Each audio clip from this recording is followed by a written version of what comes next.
So, hello and welcome to a Spotlight on Faith, the show where we investigate how faith inspires people to do great things. And today I am delighted to be joined by Ravinder Nijjar, who joined us a few weeks ago on our show to do with Women Unite. We were so impressed by what she had to say then, and we've been so impressed by her career and how much of a powerhouse she is in Scotland. We had to invite her back to ask her a few more questions. So welcome, Ravinder. Thank you so much for joining me. Well, thank you very much for inviting me. I'm honored and to be asked to do this again. It's just part and parcel of who I am. I'm not anything special, but if I can give an insight into some issues, then fire away, ask the questions. Absolutely. I'm sure your insights are going to be extremely special today. So first of all, can we start off, could you tell me a little bit more about what inspired you to fight for racial equality in Scotland?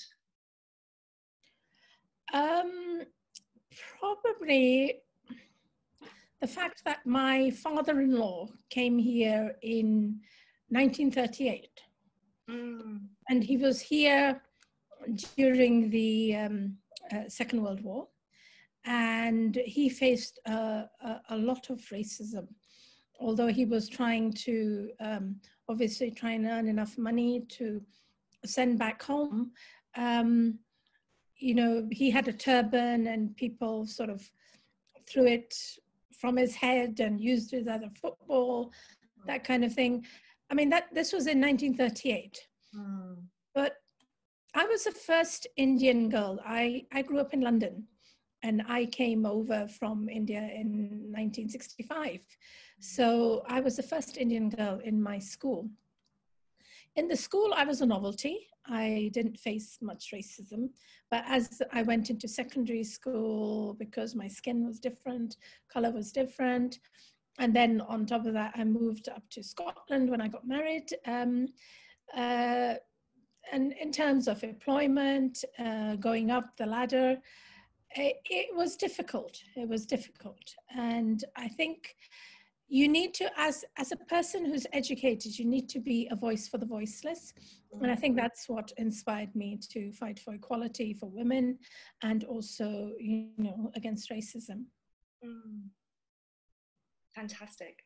Another theme that we've had recently in one of our shows has been knowledge is power. And what you're saying there reminds me of that concept.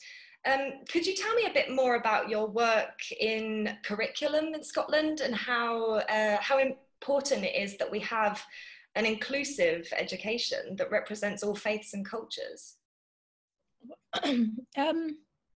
I was a teacher, a secondary and a primary school teacher for 32 years before I retired. But the reason why we need inclusivity is because the children who we teach are in a global village at the moment. And they will go out to other countries, to other places, even within the UK. They will come across people who look different, who have a different color of skin, who behave differently than them, dress differently than them. So if we don't educate the children right from a young age that difference is good. It would be terrible if we were all the same, if the world consisted of everyone being exactly the same. You wouldn't want 6 billion of me around. So me, how boring would that be? I know, how boring. So difference is good. It's just like some people say, you know, if you have a garden and you plant the same thing in the garden all the time, you're going to get bored with it. So you need the variety. So we need to show children that variety is good and to learn to accept that variety as well. Absolutely. And do you mind me asking, where do you think particularly the work needs to be done in the curriculum in Scotland? I think in all sectors. I think we have to start at the nursery stage, but even before that, I think education starts within the family. So it has to start within the family. I think the role models that children have while they're growing up, before they go to nursery, before they go to primary school, is extremely important. What they see their parents doing, it sort of gets ingrained in them very, very quickly. And if they see inequality between mum and dad, you know, what mum does and what dad does, or how they treat other people, then it gets ingrained into their brains at a very young age. And it gets more and more difficult to change those attitudes and perceptions. So I think it starts within the family first, and then within the curriculum, within schools as well, going further and further up into secondary school and at university level. So in all areas of the curriculum. Absolutely. And I completely agree that that strong foundation is so necessary. And I remember you talking with Naseem on our show about how you've both made real efforts in your family to make sure that men and women are completely equal, and that all of the jobs are shared throughout the family. And I think that obviously sets a great example for children. It does, because the thing is, why cooking, cleaning, and everything is a life skill. Right, which needs to be taught to boys and girls, both of them. We need to make them ready as parents for them to, when they go out into the world, to be able to use those life skills. And if we don't train our children, whether they're boys or girls, in those life skills, then I think as parents we've failed. So they need to be taught. How many times have you heard, perhaps, you know, when a wife is having a child and she goes into hospital, and the father goes off to his mum to go and get something to eat, you know? Life skills. It's necessary to be able to look after yourself and others when the need arises. So the training has to start at home. Absolutely. And I think that's especially poignant in this day and age, when we're thinking more and more about self-care and re-healing ourselves after the pandemic, and then what that means in terms of how we treat others around us.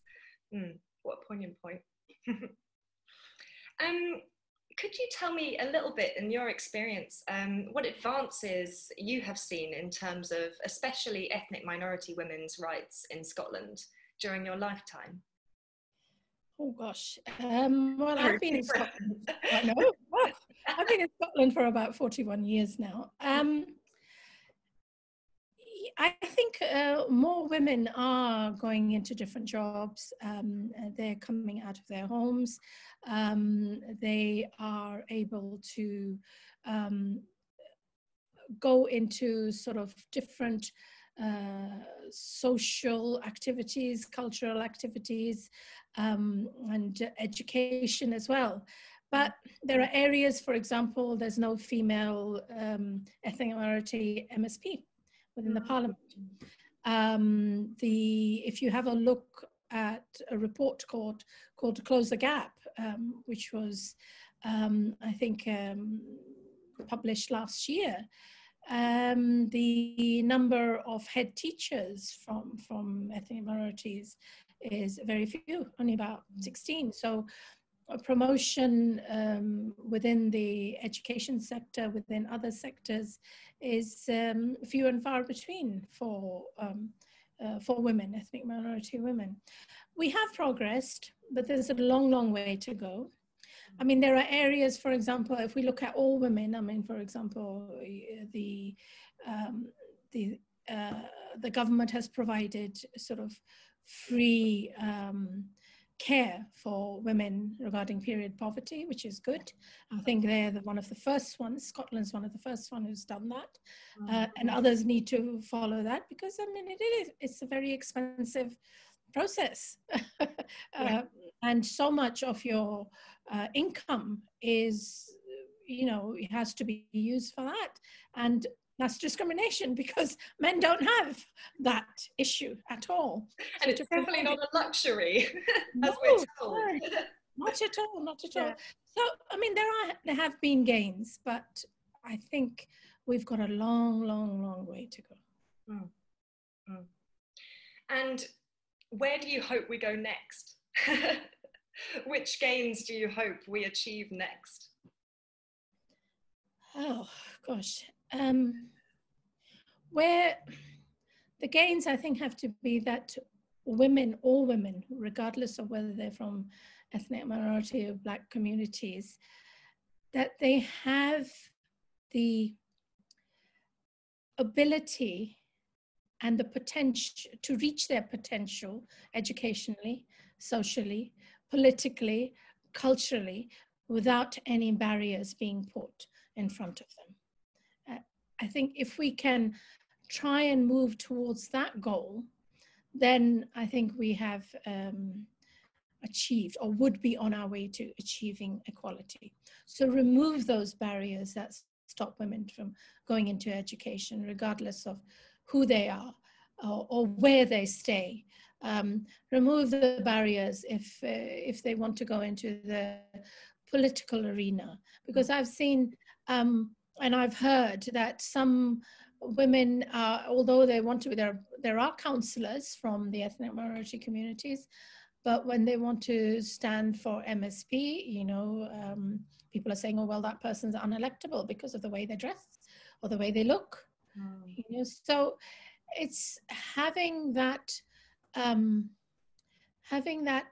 opportunity to achieve your potential, regardless of who you are or where you come from and what you look like and how you dress.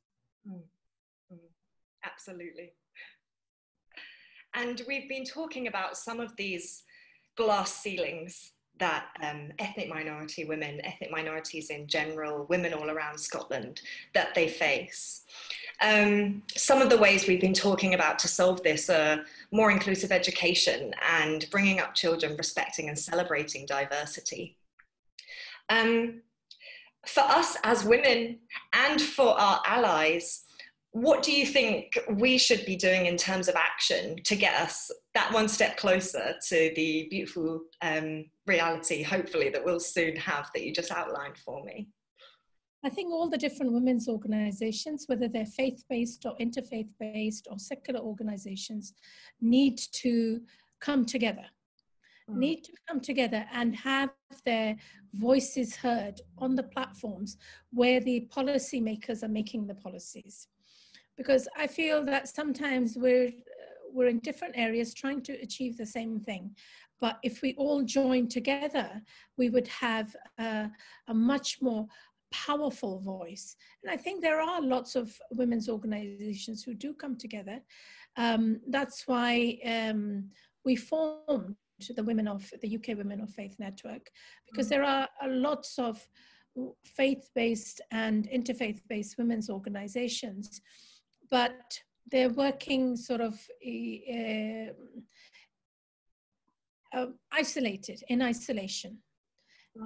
And their voice is not being heard, although it's the women who are the ones who do most of the things in places of worship, you know, doing the mothers and toddlers group, the FETs, anything else that needs doing, women do it, whereas it's the men who get the credit for it. So I think we need to join up together to make our voices heard at the platforms where the change can occur. Absolutely, how empowering. And as well as it being a platform to create change, what else do you think interfaith dialogue and interfaith groups for women, what do you think that brings these women who attend these groups? I think it gives them an opportunity to share your stories. That yes, as women of faith, you do have a certain way of looking at life, because faith, it sort of affects everything that you do. And I think a secular person can't sort of understand that sometimes, but also the sense of community you have within your faith community, that you can go to others, that you aren't going to be isolated. It's just like previously in, you know, perhaps 50 years ago, people used to stay in the extended family.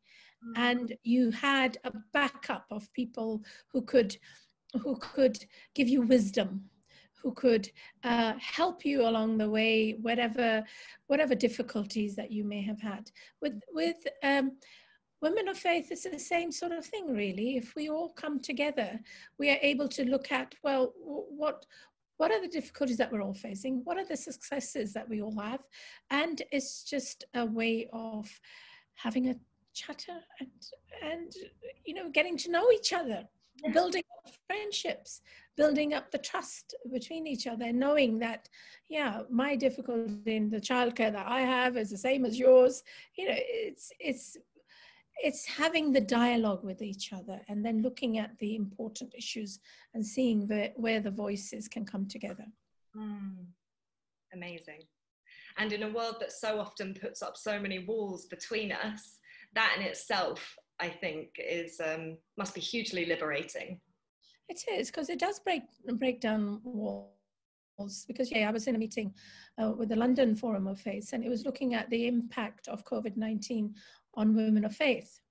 Now, I know the impact would have been on all people or on all women, but it's just, one of the women was saying that, her husband's father died in hospital by himself, and she had to support her husband. She was also grieving, but then she was also looking after the family in the home. She was homeschooling.